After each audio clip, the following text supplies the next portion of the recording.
요한계시록 19장 15절에서 16절까지의 말씀입니다. 함께 봉독하시죠. 그의 입에서 이한 검이 나오니 그것으로 만국을 치겠고 친히 저희를 철장으로 다스리며 또 친히 하나님 곧 전능하신 이의 맹렬한 진노의 포도주 틀을 밟겠고 그 옷과 그 다리에 이름 쓴 것이 있으니 만왕의 왕이요 만주의 주라 하였더라. 아멘. 이번 주와 다음 주의 설교는 원래 하나로 이어져야 되는데 너무 길어서 제가 둘로 나눴어요. 결론이 조금 아쉽게 나더라도 여러분 이해하시기 바랍니다. 다음 주의 결론을 확실하게 지어드리도록 하겠습니다. 우리는 계속해서 종말에 나타난 예수 그리스도의 이름에 관해서 공부를 하고 있죠. 그분의 첫 번째 이름은 충신과 진실이었고 또 두 번째 이름은 자기밖에 아는 자가 없는 이름이었고 세 번째 이름은 우리가 지난주에 공부한 하나님의 말씀이라는 이름이었어요. 오늘은 마지막 이름 만왕의 왕 만주의 주에 관해서 공부하도록 하겠습니다. 15절의 내용은 우리가 이미 다 공부를 했죠, 예전에. 그래서 넘어갈게요. 16절을 보시면 종말에 나타난 예수 그리스도의 이름을 만왕의 왕 만주의 주라고 부르고 있는데 여기서 쓰인 바실리우스 큐리오스는 왕, 통치자, 다스리는 자, 주인이라는 뜻이에요. 제가 지난 수요 성경 공부 때 에베소서 전체를 리뷰를 해드렸습니다. 그때 제가 하나님의 영원하신 계획이 뭐라 그랬죠? 우리의 구원은 아니에요. 뭐였어요? 에베소서 1장 10절에 하늘에 있는 것이나 땅에 있는 것이 다 그리스도 안에서 통일되는 것. 그죠? 그게 영원하신 하나님의 계획이잖아요. 하늘에 있는 것이나 땅에 있는 모든 것들이 모두 그리스도의 다스림을 받는 그리스도의 나라 안으로 들어와서 그 안에서 통일이 되는 것. 그것이 하나님의 영원하신 계획이에요. 오늘 본문은 그 하나님의 영원하신 계획이 가시적으로 완성이 되는 장면인 거예요. 물론 오늘 장면도 환상이죠. 그러나 그 환상 속에서 보여주는 이 시간, 역사의 종결을 보여주는 것입니다. 그 하나님의 영원하신 계획은 창세전에 성자 하나님과의 언약으로부터 시작이 되었고요. 여기에 대해서는 자세히 설명 안 해드려도 잘 아시죠? 성자 하나님은 이 땅에 인간 예수로 오셔서 그 언약을 지켜내셨어요. 그렇죠? 그래서 그 하나님의 영원하신 계획은 십자가로 말미암아 영적으로 이미 완성이 됐죠. 에베소서 1장 20절 보세요. 그 능력이 그리스도 안에서 역사하사 죽은 자들 가운데서 다시 살리시고 하늘에서 자기의 오른편에 앉히사 모든 정사와 권세와 능력과 주관하는 자와 이 세상뿐 아니라 오는 세상에 일컫는 모든 이름 위에 뛰어나게 하시고 또 만물을 그 발 아래 복종하게 하시고 그를 만물 위에 교회의 머리로 주셨느니라. 주님은 십자가로 말미암아 만왕의 왕 만주의 주로 등극하셨다라고 이렇게 완료형으로 이야기하고 있어요. 이렇게 하나님은 이미 만물을 우리 주님의 발 아래 복종시키셨습니다. 그리고 오늘 본문의 내용처럼 반드시 이 시간이라는 역사 속에서도 완성시키실 거예요. 하나님은 바로 이 계획을 완성하시기 위해서 천지를 창조하고 인간을 창조하신 거예요. 단순히 우리의 구원을 이 역사의 중심에다 놓고 여러분이 이 역사를 해석하시면 안 되는 것입니다. 우리의 구원은 하나님의 그 영원하신 계획 안에 작은 일부인 거예요. 우리 인간은 항상 자기를 하나님의 자리에 올려놓는 이 버릇이 있어가지고 항상 자기의 일을 이 역사의 중심에 올려놓으려고 하는 그런 습관이 있어요. 그건 아담의 악질적인 습관인 거예요. 창세기에 보면 예수 그리스도를 말미암아 이 하나님의 영원하신 계획이 완벽하게 이루어지게 될 것임을 미리 프로토타입으로 보여주고 있어요. 창세기 1장 26절 보십시오. 하나님이 가라사대 우리의 형상을 따라 우리의 모양대로 우리가 사람을 만들고 그로 바다의 고기와 공중의 새와 육축과 온 땅과 땅에 기는 모든 것을 다스리게 하자 하시고 하나님이 자기 형상 곧 하나님의 형상대로 사람을 창조하시되 남자와 여자를 창조하시고 하나님이 그들에게 복을 주시며 그들에게 이르시되 생육하고 번성하여 땅에 충만하라 땅을 정복하라 바다의 고기와 공중의 새와 땅에 움직이는 모든 생물을 다스리라 하십니다.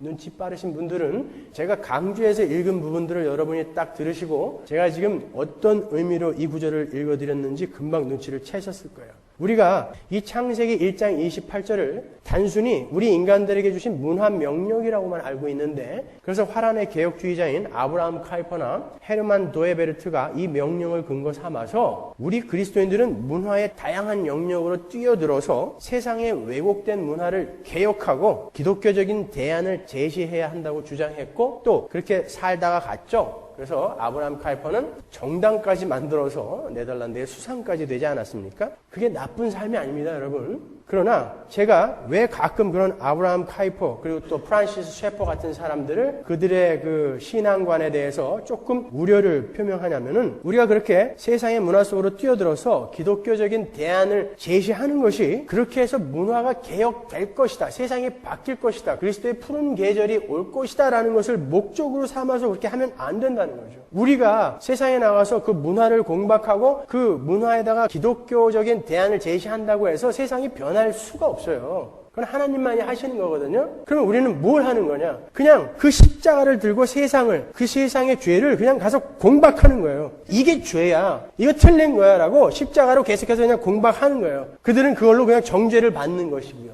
반드시 우리가 이 세상을 그리스도의 푸른 계절로 만들어내야 될 것이다. 이것은 어떤 면에 있어서는 참 교만인 것입니다. 이 명령은요, 단순히 아담에게 주신 문화명령 이상의 의미가 있는 거예요.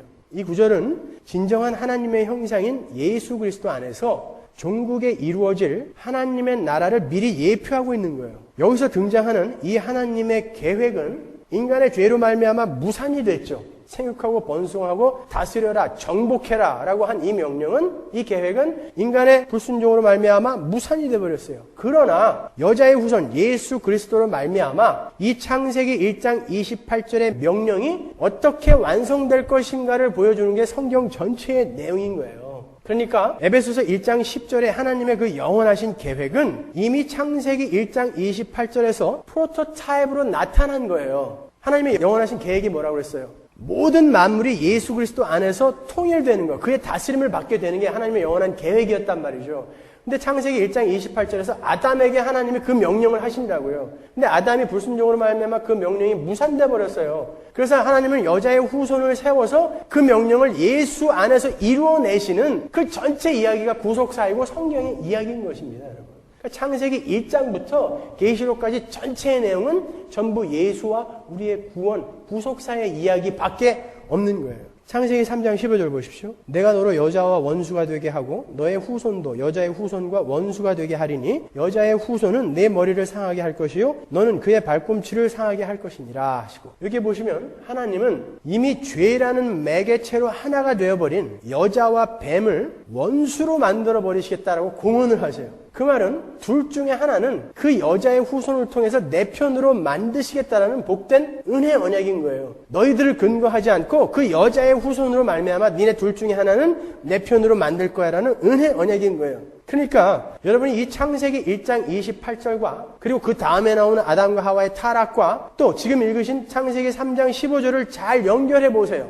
그게 예수 그리스도의 십자가 아닙니까? 그게 복음 아닙니까? 그죠? 아니에요? 맞죠? 하나님은 예수 그리스도가 그의 백성들을 품에 품고 만물을 영원히 다스리시는 하나님 나라를 예수 그리스도의 십자가를 통해서 완성하실 거라는 것을 미리 계획하고 계셨던 거예요. 이 계획이 2000년 전에 십자가에서 영적으로 이미 완성이 됐고 오늘 우리가 읽은 요한계시록 19장에서 이제 가시적으로 완성이 되는 거예요. 그분이 우리를 품에 안고 만왕의 왕이요 만주의 주로 언약을 완성시키시는 장면, 그것이 바로 오늘 우리가 읽은 본문인 것입니다. 우리는 예수 그리스도로 말미암아 진정한 하나님의 형상이 되는 것이고 예수 그리스도 안에서 예수와 함께 왕노릇을 하는 자들이 되는 거예요. 왜 창세기 1장 27절에 갑자기 뜬금없이 인간을 하나님의 형상으로 만들었다라고 거기다가 넣어놨는지 아시겠죠? 진정한 하나님의 참 형상인 예수 안에서 이루어지게 될 하나님의 원대한 계획을 미리 프로토타입으로 보여주시는 거란 말이죠. 성경은 이렇게 하나로 다 뚫려 있는 거예요. 아담이 실패한 창세기 1장 28절의 명령을 참 하나님의 형상인 예수 그리스도께서 우리를 품에 안고 십자가 안에서 완성해 내시는 것, 그게 바로 복음인 것입니다. 이렇게 예수 그리스도와 성도들의 왕노릇은 종말에 가서 가시적으로 나타나게 될 거예요.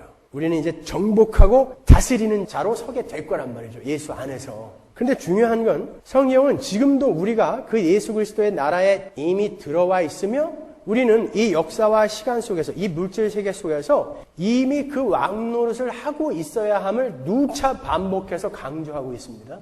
골로새서 1장 13절 보십시오. 그가 우리를 흑암의 권세에서 건져내사 그의 사랑의 아들의 나라로 옮기셨으니 완료예요. 만왕의 왕이시고 만주의 주이신 예수 그리스도의 그 나라로 이미 옮기셨으니 그 아들 안에서 우리가 구속고 죄사함을 얻었도다. 그는 보이지 아니하시는 하나님의 형상이요 모든 창조물보다 먼저 나신 자니. 보세요. 창세기 1장 28절에 그 하나님의 형상으로 지어진 아담과 하와에게 주어진 명령은 사실상 이렇게 진정한 참 하나님의 형상이신 예수 안에서 이루어질 명령이었다라는 거예요. 여기 보면 진정한 하나님의 형상이신 예수 그리스도의 십자가 공로로 말미암아 우리가 이미 그 아들의 나라로 옮겨졌다라고 확언을 하고 있어요. 이 사실을 믿음으로 믿는 자들을 우리가 그리스도인, 성도라고 부르는 거죠. 그렇다면 그 사실이 이미 믿음으로 확인된 사람들은 이 땅에서 다가오는 새하늘과 새 땅에서의 삶을 미리 살 수밖에 없다라는 결론이 나오죠. 그걸 내가 믿음으로 받아들였다면 나는 그 나라에 이미 들어갔구나. 그러면 나는 이제 생육하고 번성하고 정복하고 다스리는 삶을 살아야 되는 것이구나라는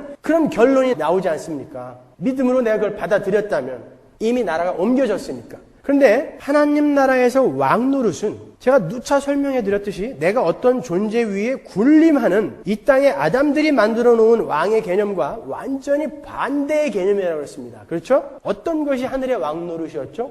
그 만왕의 왕이신 예수가 하늘에서 내려오셔서 이 땅에서 이 시간 속에서 어떻게 살다 가셨는지를 우리가 알면 그게 왕 노릇이구나 하고 우리가 배울 수 있지 않겠습니까? 빌립보서 2장 6절 이 구절도 이제 거의 우리가 외웠을 법도 한데요. 그는 근본 하나님의 본체시나 하나님과 동등됨을 취할 것으로 여기지 아니하시고 오히려 자기를 비어 종의 형체를 가져 사람들과 같이 되었고 자기를 비어 종의 형체를 가져 8절 사람의 모양으로 나타나셨음에 자기를 낮추시고 죽기까지 복종하셨으니 곧 십자가의 죽으심이라. 이러므로 그것이 바로 왕노릇이란 말이에요. 잘 보세요. 이러므로 하나님이 그를 지극히 높여 모든 이름 위에 뛰어난 이름을 주사 하늘에 있는 자들과 땅에 있는 자들과 땅 아래에 있는 자들로 모든 무릎을 예수의 이름에 꿇게 하시고 모든 입으로 예수 그리스도를 주라 시인하여 하나님 아버지께 영광을 돌리게 하셨느니라. 예수께서 자기를 비우시고 종의 모습으로 죽어버리심으로 만왕의 왕, 만주의 주로 인정이 되셨다는 것이죠. 자, 여러분이 잘 알아두셔야 할 것이 이렇게 예수께서 자기를 비우고 종의 모습으로 순환당하고 원수들을 위해 목숨을 버리신 것은 단순히 우리를 구원하기 위한 일회적인 행동이 아니다라는 거예요. 그 십자가의 삶 그 자체가 예수가 이 땅에서 보여준 그 삶 자체가 바로 하나님 나라의 왕이라는 그 개념이 담고 있는 내용이고 하나님 나라의 백성들의 삶의 원리인 거예요. 그래서 우리 주님은 누구든지 나를 따르려거든 십자가를 지고 나를 따르라 그런 거예요. 십자가가 뭐라고 그랬어요? 하늘나라의 삶의 원리이기 때문에 누구든지 나를 따르려거든 그 십자가를 지고 하늘나라의 삶의 원리로 나를 따라와야 된다라고 말씀하시는 거예요. 그러니까 예수를 여러분이 믿고 예수를 따르는 자들이 맞다면 그게 확인이 되었다면 여러분들은 그 십자가의 삶을 이 땅에서 마땅히 살아내셔야 되는 거예요. 그게 왕노릇이다 그러는 거예요. 십자가는 하나님 자리에 올라앉아 있는 그 나라는 그 거짓된 자를 스스로 보호하기 위해서. 왜 제가 거짓된 자라고 말씀드리는지 아세요?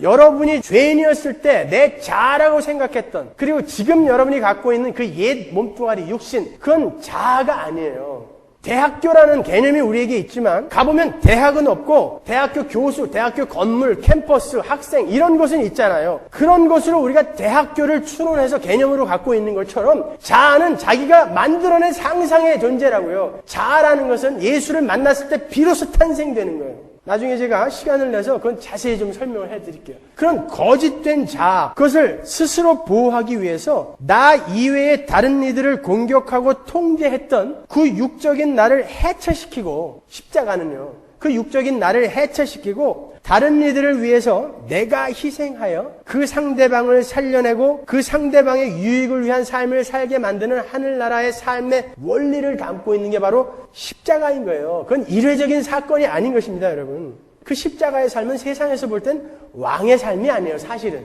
세상적 관점으로 보면. 그건 왕 노릇이 아니라 종 노릇이죠. 그러나 바로 그 세상적 관점의 종 노릇이 바로 우리가 살아내야 할 왕 노릇이라는 것입니다. 그 유쾌한 종 노릇이 바로 하늘나라의 왕 노릇인 거예요. 성경은 그렇게 자기를 비워내신 예수 그리스도 앞에 하늘에 있는 자들과 땅에 있는 자들과 땅 아래에 있는 자들로 모든 무릎을 꿇게 하셨다라고 이렇게 기록하고 있지 않습니까?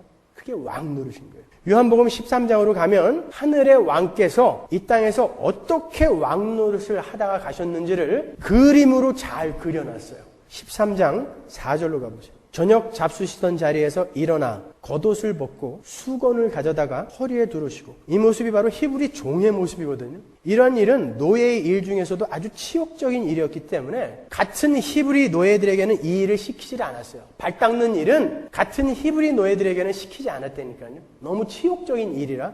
근데 예수님이 그 자리로 간 거예요. 겉옷을 벗고 수건을 두른 전형적인 종의 모습을 보여주신 거예요. 일부러. 5절, 이에 대야에 물을 담아 제자들의 발을 씻기시고 그 두르신 수건으로 씻기기를 시작하여. 13절, 너희가 나를 선생이라 또는 주라 하니 너희 말이 옳도다. 내가 그러하다. 내가 주와 또는 선생이 되어 너희 발을 씻겼으니 너희도 서로 발을 씻기는 것이 옳으니라. 내가 너희에게 행한 것 같이 너희도 행하게 하려 하여 본을 보였노라. 자, 이 말은요, 단순히 예수님께서 행하신 일을 우리가 하기 싫어도 억지로 해내야 구원을 얻을 수 있다라는 말이 아니에요. 그렇게 원수의 발까지도 성심성의껏 닦아주시는, 다른 일을 섬기는 종의 모습이 바로 하늘의 왕이 담고 있는 내용이기 때문에 예수님께서 죽기 바로 전에, 잡히시던 날 그 밤에 직접 그러한 하늘의 왕의 모습을 본보기로 보여주신 거예요. 여태까지 아무리 말로 해도 이 제자들이 못 알아먹거든요. 그러니까 그림으로 보여주신 거예요. 그리고 이제 예수 그리스도의 십자가로 말미암아 그분의 나라에 들어가서 예수님과 함께 왕노릇할 제자들과 성도들에게 너희도 바로 이 종의 삶을 살아야 하며 반드시 살게 될 거야 라는 것을 전해주시는 거예요. 다른 말로 예수님께서 제자들에게 누누이 말씀하셨던, 아무든지 나를 따라오려거든 자기를 부인하고 자기 십자가를 지고 쫓아와야 한다라는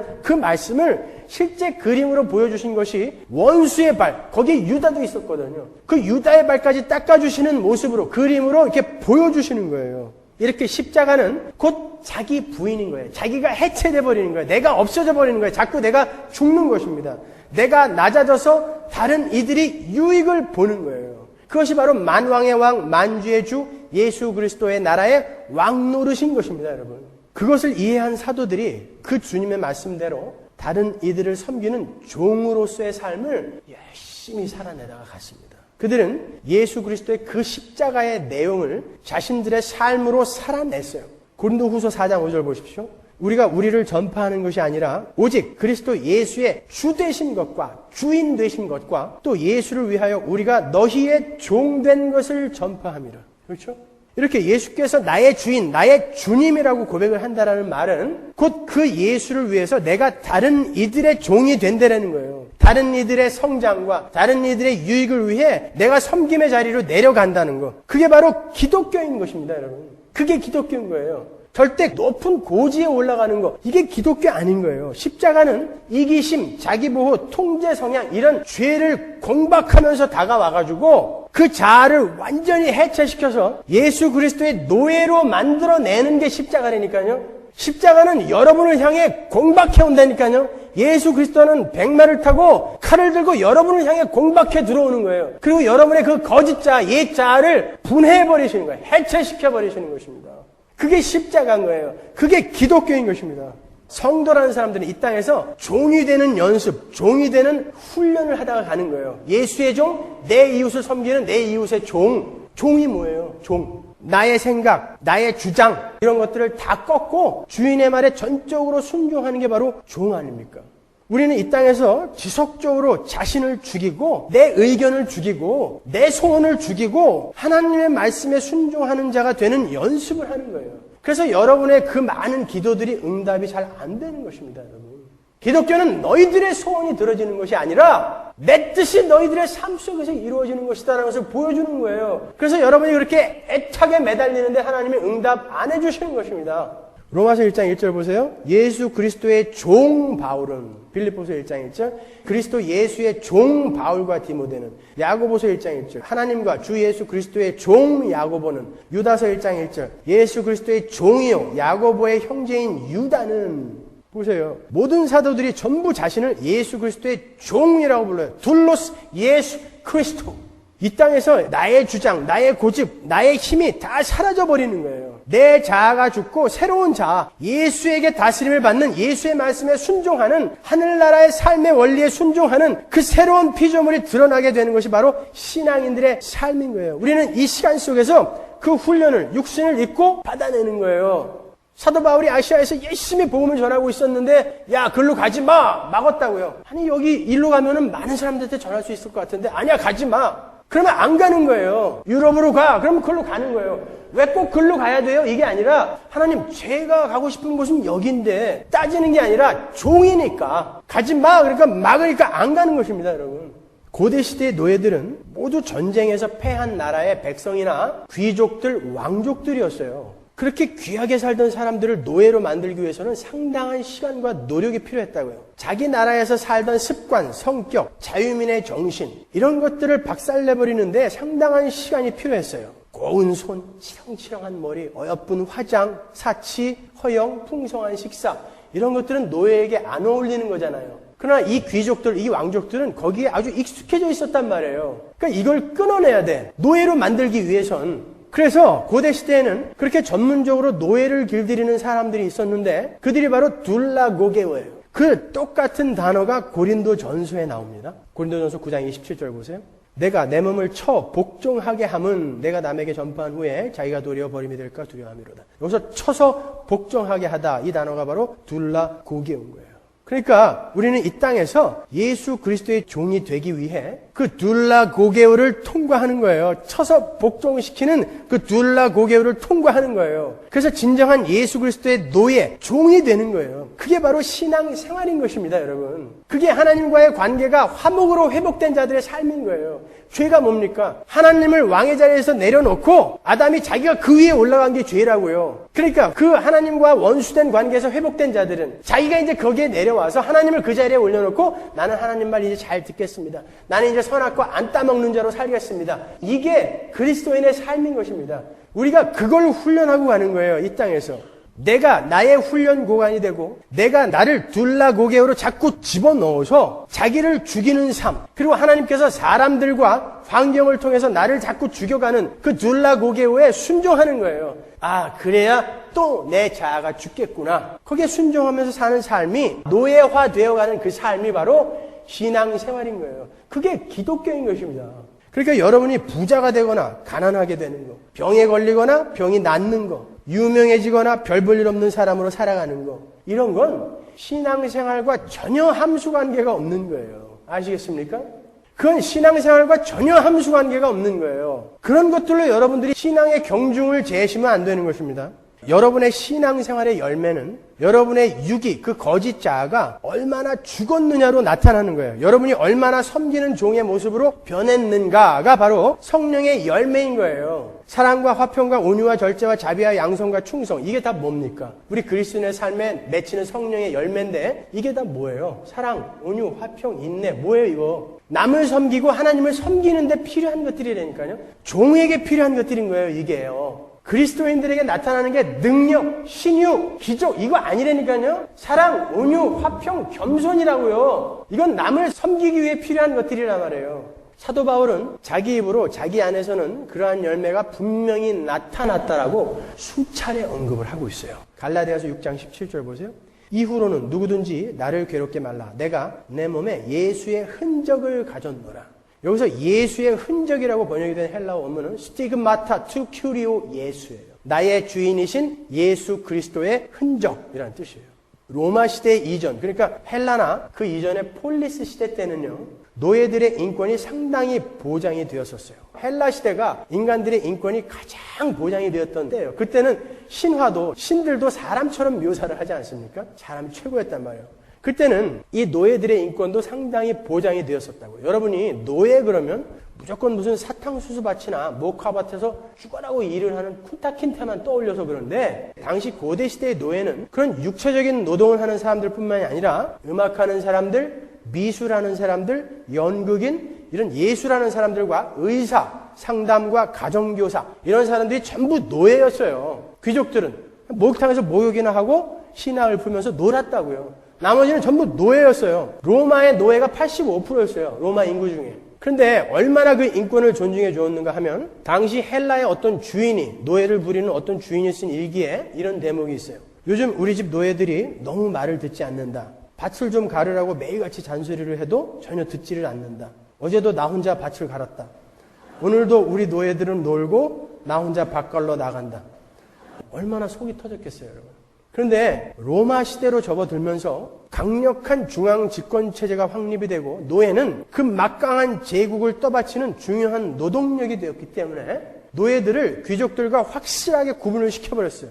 그리고 노예들에게는 주인의 소유를 표시하는 문신을 새겨버렸어요. 인두로. 그 문신이 바로 스티그마인 거예요. 그러니까 스티그마타 투 큐리오 예수라는 말은 내 몸에 내가 예수 그리스도라는 주인에게 소유된 그분의 종이라는 흔적, 인두로 지진 문신이 있었다는 거예요. 사도 바울의 몸에 있던 그가 예수 그리스도의 소유라는 흔적, 다른 말로 인두로 지진 듯이 확연한 그 문신이 뭐였을까요? 그것도 그냥 스티그마도 아니고 스티그마타, 복수예요. 흔적들. 많이 있었단 말이에요. 흔적들이. 내가 예수의 소유라는 흔적들이 많이 있었다는 거예요. 그게 뭘까요? 그게 바로 십자가의 내용인 거예요. 갈라디아서의 표현을 빌리자면 성령의 열매, 사랑, 희락, 화평, 온유, 절제, 충성, 양선 이런 것들이 그 사도 바울의 몸에 인두로 지져놓은 문신처럼 확연하게 나타났었다는 것입니다. 종의 모습이, 예수의 종의 모습이 나에게 나타났다라는 거예요. 그게 나타났다라면 이 사람이 어떻게 살았다라는 거예요? 자기를 만나는 수많은 사람들의 종처럼 그들을 섬기는 모습으로 살았다라는 것입니다. 그게 하늘의 왕노릇이에요. 그런 사람들이 모여 사는 곳을 우리가 천국이라고 이야기하는 거예요. 여러분은 이 땅의 시간 속에서, 이 역사 속에서 그걸 연습하고 가는 거예요. 예수를 믿고 병 낫고 예수를 믿고 부자 되는 그런 기독교는 없습니다. 여러분은 하나님의 그 영원하신 계획, 그 안에 이미 들어가 있고, 들어가 있는 자들은 반드시 그 노예 만들기의 과정, 종 만들기의 과정을, 둘라고개의 과정을 통과해서 하나님께 완전히 순종하게 되는, 완전히 항복하게 되는 하나님의 백성, 선악과를 따먹기 전에 그런 아담과 같은 그런 하나님이 좋아하는, 하나님이 보시기에 기뻐하는 그런 백성이 되어져 가는 거예요. 그걸 기독교라고 하는 것입니다, 여러분. 그러니까 사도 바울이 다메섹에서 예수님을 만난 이후에 나는 매일매일 죽노라. 매일매일 죽노라 그러는 거예요. 매일매일 그의 옛자아가 해체되어 버린 거예요. 그래서 결국에는 이렇게 그 몸에 인두로 지진 듯이 확실한 성령의 열매들이 나타나는 것입니다. 그렇게 예수 그리스도의 종이 되고 내 이웃의 유익과 성장을 위해서 섬기는 종이 되는 것을 신학에서는 기독자의 자유라고 그래요. 우리가 예수를 믿으면 자유하게 된다는 것을 알고 있죠. 주 예수를 믿으라. 그러면 너희가 자유케 되리라. 많이 들었잖아요. 근데 예수를 믿으면 자유롭지가 않아요. 사실.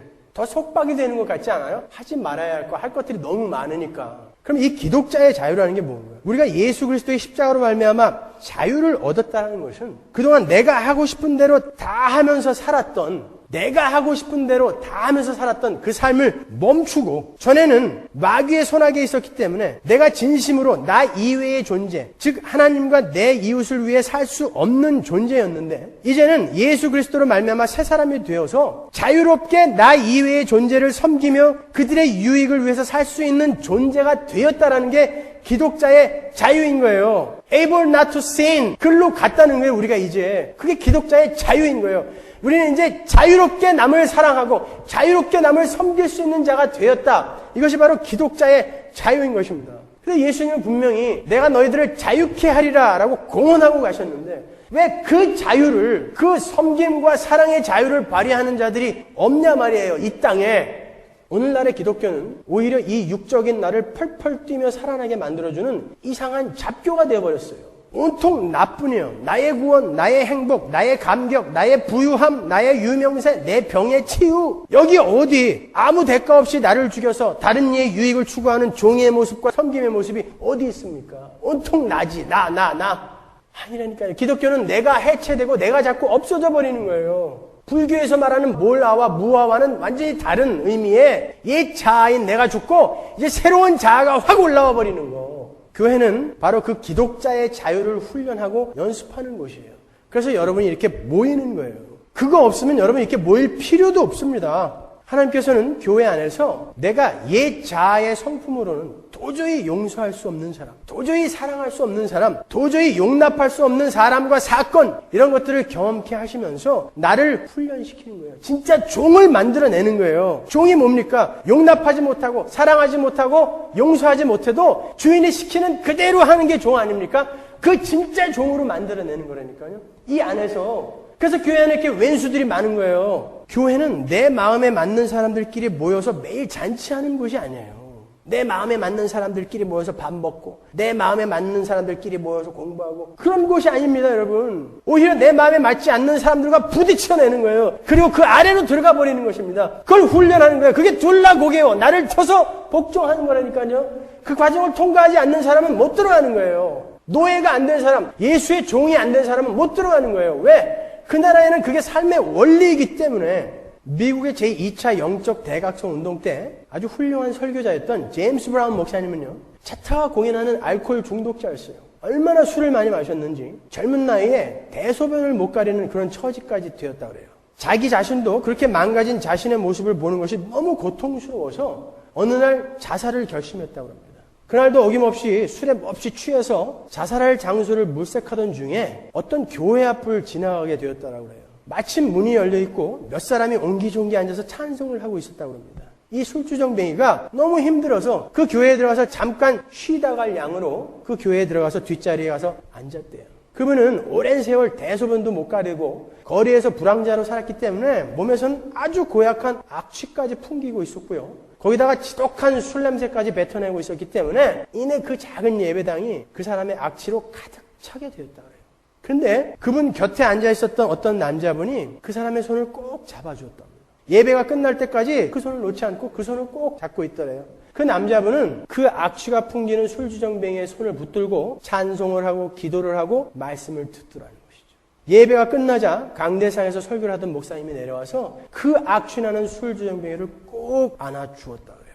제임스 브라운 목사님은 그때 일을 이렇게 회고하셨어요. 만일 내가 그 예배당에 들어가 앉았을 때 내 곁에 앉아있던 그 남자가 모든 사람들이 그랬던 것처럼 코를 막고 다른 자리로 옮겨갔더라면 난 부끄러움에 그 길로 그 예배당을 뛰쳐나와 어딘가 외진 골목을 찾아 자살을 했을 것입니다. 그런데 그 남자는 계속해서 내 손을 잡고 눈물을 흘리며 그 더러운 나를 위해 기도를 해주었습니다. 난 태어나서 처음으로 누군가로부터 사랑을 받는다는 것이 어떤 것인지 알았습니다. 여러분, 더럽고 냄새나는 사람이 곁에 있으면 누구나 피하고 싶은 게 당연한 것입니다. 그러나 우리 성도들에게는 그 당연한 자유마저도 박탈된 거예요. 예수 그리스도는 십자가로 우리에게 오셔서 그 자유마저도 박탈해버린 것입니다. 너는 남들이 다 당연하게 생각하고 코를 막고 도망갈지라도 너는 그 사람을 섬기는 자가 되어야 된다라고 그 사람의 자유를 박탈해버리시는 거예요. 그게 십자가인 것입니다, 여러분. 여러분, 교회가 뭐예요? 교회는 여러분이 사랑해주고 섬겨주어야 할 사람들이 모여있는 곳이에요. 내가 섬김을 받고 사랑을 받는 사람들이 모여있는 곳이 아니라 여러분이 사랑해주고 섬겨줘야 할 사람들이 모여있는 곳이 교회인 거예요. 그리스도의 종인 내가 내 이웃의 종이 되어 진정한 섬김의 도를 훈련하는 곳이 바로 교회인 거예요. 근데 어떻게 교회 안에서 험담과 분열과 시기와 질투, 이간질이 난무합니까, 여러분? 나는 자꾸 그 밑으로 들어가야 되는데 험담과 분열과 시기와 질투, 이간질, 남 쌈 붙이는 거 이런 건 아직도 내 안에 그 옛 자아인 나가, 그 거짓 자아인 나가 시퍼렇게 살아서 내가 욕하고 험담하고 이간질하는 그 사람들을 내 아래로 몰아넣고 짓밟아버리는 행위예요. 나는 얘들보단 좀 낫다라는 걸 증명하기 위한 악질적인 아담들의 죄의 행위인 것입니다, 여러분. 우리는 그걸 잘라내는 거예요. 그거 하는 게 교회이고 그 삶을 열심히 살아가는 사람들이 그리스도인 성도라고 하는 것입니다. 술 마시고 교회 안 오고 도박장 가는 게 낫습니까? 술을 마셨음에도 불구하고 교회로 끌고 오신 그 하나님을 왜 못 보고 술 마시고 교회에 온 사람을 저 사람은 도저히 구제불능인 사람, 나보다 한참 못한 사람 이렇게 취급을 하시냐고요.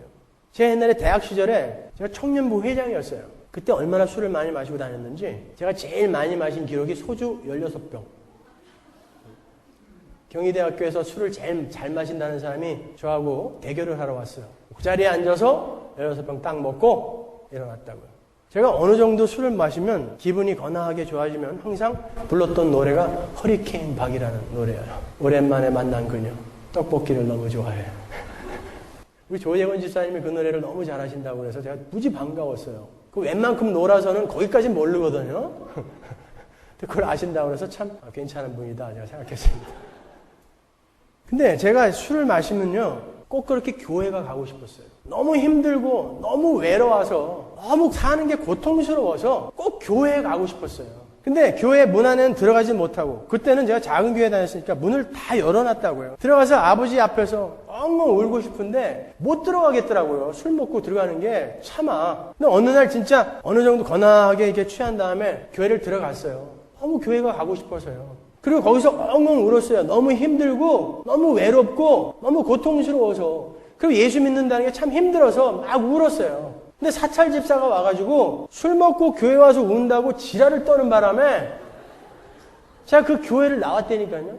그러면 술 먹고 나이트클럽 가면 괜찮은 거예요? 어디 가야 괜찮은 거예요? 술 먹고 어디 가야 괜찮은 겁니까? 여러분, 교회는 내가 죽어서 다른 이들이 유익을 보는 천국의 삶을 사는 사람들이 열심히 그들의 진가를 발휘해내는 곳이에요. 다른 이들을 나보다 낮게 여기며 스티그마타 투 큐리오 예수의 흔적을 드러내는 연습을 하는 곳이 교회인 거예요. 예수님은 창녀, 가늠하다 잡힌 여자, 세리 그들을 품어 안아주고 그들과 함께 먹고 마셨어요. 포도주도 같이 마셨다니까요. 바리새인들이 아니 어떻게 죄인들하고 같이 저렇게 밥을 먹는가. 그런데 그 앞에서 보란듯이 난 포도주도 먹어. 그러셨다니까요. 뭐가 예수 믿는 것입니까 여러분. 그러한 그리스도인들이 모여있는 곳에서 어떻게 성경을 많이 아는 것도 자랑이 되고 봉사 많이 한 것도 자랑이 되고 돈이 많은 것도 자랑이 되고 선교 갔다 온 것도 자랑이 되고 직분도 자랑이 되고 자기가 해체된 사람들이 모여있는 곳에서 어떻게 그런 자랑이 난무합니까? 우리는 설사 다른 사람의 흠을 보게 된다 하더라도 그들의 흠을 바라보면서 내 속에는 혹시 저러한 흠이 없는가 살펴봐야 되는 거예요. 그리고 하나님의 은혜가 아니었다면 나도 저러한 흠을 여전히 갖고 있었을 텐데 하나님의 은혜로 말미암아 이렇게 거룩한 일에 힘을 쓰는 성도가 되었으니 이 얼마나 감사한가라고 감사의 고백을 하는 거예요. 그리고 아직 성숙하지 못한 그러한 상대방, 흠을 갖고 있는 상대방을 바라보면서 안타까운 마음으로 나사로의 무덤 앞에 섰던 그 예수 그리스도의 심정으로 그 눈물 흘리던 예수 그리스도의 심정으로 예루살렘의 멸망을 바라보면서 예루살렘아 예루살렘아 하고 눈물을 흘렸던 예수의 심정으로 그들을 위해 기도하는 것입니다. 그게 교회고 그게 그리스도인이지 뭐가 교회입니까 여러분? 우리 교회에도 요 몇 주간 계속해서 술 드시고 오는 분이 계시죠? 그분 알코올 중독이에요. 여기서 그분 이름 아시는 분 계십니까? 왜 여지껏 여러분 그분이 오신 지 한 달이 넘었는데 왜 그분 이름도 모르죠 지금요? 여러분이 그분을 대할 때 어떻게 대하고 계시는 거예요? 나는 그런 알코올 중독자와는 다른 사람이야. 어떻게 교회에 술을 마시고 오냐? 그래서 가까이 안 가신 거죠. 그러면 여러분 그분보다 순결하고 깨끗하게 살고 있다라는 자신이 있으신 거예요? 나는 그 사람보다 적어도 낫다라고 하셔서 그분을 무시했다면 적어도 나는 그 사람보다 순결하고 깨끗하게 살고 있다라는 자신이 있어서 그러신 거냐고요. 여러분은 어떤 다른 중독으로부터 완전히 자유로우십니까? 혹시 여러분 돈에 중독되어 있지 않으세요? 여러분 자식에게 중독되어 있지 않습니까? 혹시 먹거리에 중독되어 있지 않습니까? 여러분 명예에 중독되어 있지 않습니까? 커피에 중독되어 있지 않아요? 그리고 앉으면 남 험담하고 이간질시키고 시기하는 그런 것에 중독되어 있지 않아요? 앉기만 하면 남 욕하는. 성경은 분명 네 형제를 향해 나가라 하는 자는 살인한 자다라고 예수님이 말씀하셨어요. 그러면 알코올에 중독되어 있는 사람과 남 험담하는 것에 중독되어 있는 사람과 이 살인에 중독되어 있는 사람과 어떤 사람이 나쁜 사람입니까? 누가 누구를 향해서 손가락질을 하고 누가 누구를 평가한다는 거예요 도대체. 우리는 어떤 사람을 만나도 나는 하나님의 은혜로 나를 붙들어 주시지 않았으면 저보다 더 못되게 됐을 사람이야 라는 것을 깨닫는 자, 내가 해체되는 자가 성도인 것입니다. 우리는 교회에서 그거를 훈련하는 거예요. 하나님의 교회라 하는 곳이 언젠가부터 자기 공동체의 유익이 되지 않고 이익이 안 되는 것들을 쓰레기 취급하기 시작했어요. 사랑과 긍휼과 온유는 자기와 비슷한 수준에 자기에게 유익이 되는 자기 편들에게만 해당되는 거지 자기에게 유익이 되지 않는 것들은 전부 적이 되어버렸어요. 그건 기독교가 아닌 거예요. 그거는 세상 학문인 경제학에서 이야기하는 호혜성이라는 거예요. 호혜성. 나는 내게 유익이 되는 것에만 반응한다. 경제학자인 로버트 프랭크하고 버넌 스미스가 최종 제한 흥정 게임이라는 것을 하고서 논문을 쓴 게 있어요. A라는 사람과 B라는 사람을 공개적으로 선택을 하고 A라는 사람에게 공개적으로 천불을 줘요. 그리고 B라는 사람과 흥정을 해서 그 사람에게 얼만큼 나누어주고 나머지는 네가 가져라 라고 이런 시험을 했어요. 공개적인 신분, 공개적인 장소에서. 그랬더니 A라는 사람과 그 B라는 사람이 흥정을 막 하다가 정확하게 A라는 사람이 B라는 사람에게 500불을 주더라는 거예요. 인간 공평한 자들인가? 사람들이 놀랬다는 거죠. 그런데 이번에는 게임 규칙을 조금 바꿔서 A와 B가 서로 신분을 확인할 수 없게 하고 익명성을 보장해주고 앞으로 영원한 익명성까지 보장해주자 A라는 그룹의 사람들이 B라는 그룹의 사람들에게 한 푼도 돈을 안 주더라는 거예요. 인간은 자기에게 전혀 유익이 되지 않는 상황에서 그리고 앞으로도 전혀 이익관계가 없을 것이다라는 것이 확인이 되면 다른 이들에게 전혀 이타적인 행위를 안 하더라는 거예요. 버먼 스미스는 인간이란 선천적으로 공평관념을 존중하거나 선행을 할 수 있는 존재가 아니라 자신의 미래에 돌아올 좋은 평판과 이익을 위해서 단순히 저축을 하고 있는 것뿐이라고 그의 논문에서 인간의 실체를 밝혔다고요. 교회가 살짝 감춰놓은 걸 경제학자가 까발려버린 거예요. 부끄럽게 실이. 여러분 교회 안에서 헌금통을 돌리면 헌금이 많이 나와요. 공개적인 곳이기 때문에 그래요. 익명성이 보장 안 되기 때문에 그래요. 누가 보기 때문에 그렇습니다. 우리 교회처럼 헌금통 놔두고 익명성을 보장해주면 헌금은 3분의 1로 뚝 떨어져요. 누가 보는 곳에선 잘하겠다는 마음이 있는데 누가 보지 않고 익명성이 보장된 곳에서는 개판치고 사는 거예요. 그러니까 그 고귀한 지식인이라고 자칭하는 사람들이 인터넷상에서 익명성이 보장되는 인터넷상에서 그렇게 말도 안 되는 소리들을 쌍욕들을 짓거려내는 것입니다. 그런데 우리가 교회 안에 그건 세상적 논리고 우리는 거기에서 건져내어진 거룩한 세퍼레이트 된 자들이잖아요. 그게 거룩이지 않습니까?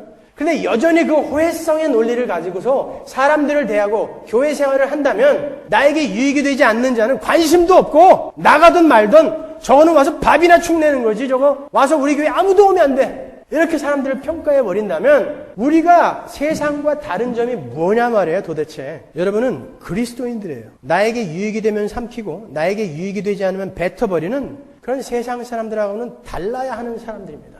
우리는 종이 되는 훈련을 하는 자들이에요. 그 어떤 흠이 있는 자들보다 그 밑으로 들어가서 그걸 섬겨야 하는 그 종이 되는 훈련을 하는 자들. 그게 그리스도인인 것입니다. 그리고 그게 기독교인 거예요. 비록 나에게 유익이 되지 않는다 하더라도 하나님의 뜻이 이루어지는 길이라면 손해를 감수하고라도 기쁘게 가겠습니다. 아무도 안 본다 할지라도. 비록 아무개 집사가 지금은 꼴도 보기 싫은 웬수지만 그리고 나에게 전혀 도움이 되지 않는 사람이지만 우리 주님께서 나를 그분의 종으로 삼으시고 내 이웃의 종이 되라고 하셨기 때문에 나는 오늘 바로 오늘 겉옷을 벗고 수건을 두르고 앉아 그의 발을 닦습니다 라는 이 종의 고백을 해야 되는 게 그리스도인인 것입니다. 여러분. 근데 어떻게 종은 없고 전부 왕들만 있어갖고 말이죠. 나를 조금이라도 무시하면 다 밟아버려야 돼. 교회 파토 내도 상관없어. 내 자존심은 어떻게 해서든지 지켜야 돼. 이건 아직 나는 은혜의 복음을 모릅니다 라는 증거인 거예요. 우리 주님이 만왕의 왕이시고 만주의 주세요. 우리는 그분의 종이에요. 여러분 아담이 여러분을 품에 품고 여러분을 왕의 자리에 올려놓았어요. 이제 예수 그리스도 안에 있는 자들은 거기에서 내려오는 거예요. 바로 오늘 여러분이 그 자리에서 종의 자리로 옮기셔야 하는 날입니다. 오늘이 바로 은혜 받는 날이에요. 더 이상 미루지 마시고 오늘 내려오십시오. 그들이 진정 하늘의 왕 노릇을 하는 사람들이고 그들만이 하늘나라에 들어갈 수 있어요. 다음 주에는 기독교는 이렇게 만왕의 왕이신 만주의 주이신 예수 그리스도 앞에서 기독자의 자유, 섬김의 도, 순정의 도를 배워가는 것임에도 불구하고 어떻게 이렇게 내 콧대를 높여주고 나를 고지에 올려놓는 그런 엉터리 무당 잡교가 되어버렸는지 제가 그 과정을 정확하게 설명해 드리겠습니다. 기도하겠습니다.